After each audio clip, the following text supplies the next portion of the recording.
A bill must be agreed to by both chambers in the same form before it can be presented to the President. Notably, the U.S. Constitution requires that any bill with revenue provisions must be a House bill. With this exception, it does not matter if a bill is passed first by the Senate or if it is passed first by the House. Once one chamber passes a bill, it is engrossed, that is, prepared in official form, and then sent or messaged to the other chamber. In a majority of cases, the second chamber simply agrees to the exact text passed by the first chamber, in which case the Congress has then completed action on the bill. In some cases, the second chamber decides to amend the first chamber's bill. The second chamber is often proposing, in effect, an alternative version of the bill, which may differ from the bill in minor or substantial ways. In some circumstances, the alternative may even embody a proposal on a different topic.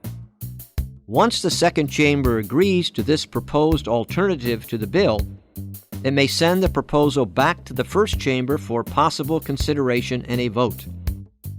The receiving chamber may also respond with a counterproposal, and so on. This back and forth trading of proposals by the House and Senate is called amendment exchange, or sometimes simply ping pong. For the bill to have a chance of becoming law, one chamber must eventually agree to the proposal that the other chamber sent it. Sometimes, the resolution of differences between the House and Senate proposals may instead be accomplished through a conference committee. A conference committee is a temporary committee formed in relation to a specific bill. Its task is to negotiate a proposal that can be agreed to by both chambers. Each conference committee is made up of members of the House and members of the Senate, called conferees, who are drawn primarily from the committee with jurisdiction over the bill. Through a combination of informal negotiations and formal meetings, the conferees try to hammer out a compromise, drawing on elements of the competing proposals that were adopted by each chamber. If a proposal can garner the support of the majority of the House conferees, and also separately a majority of the Senate conferees, then the negotiated proposal is embodied in a conference report.